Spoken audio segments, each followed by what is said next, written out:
দেখেন কত সুন্দর শাক। আজকে বিকাল বেলা হঠাৎ করে ঘুরতে বের হয়েছিলাম একটু, বাসার সাইডে বাগান আছে, বাগানের দিকে।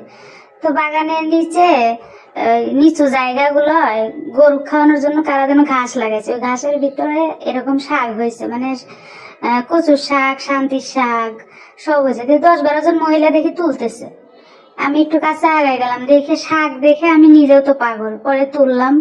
দেখেন আসলে শাকগুলো এত সুন্দর, কল্পনার বাইরে। আমি ভাবতেও পারি না যে আজকে আমার ভাগ্যে আল্লাহ তাআলা এই শাকগুলো রাখছে।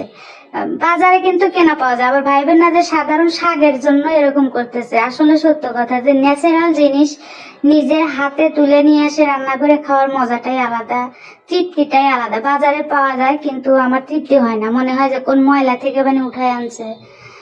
তো শাকগুলো অনেক সুন্দর, তাই আপনাদের সাথে শেয়ার করলাম। ভালো লাগলে লাইক, কমেন্ট, শেয়ার করবেন। আর আপনাদের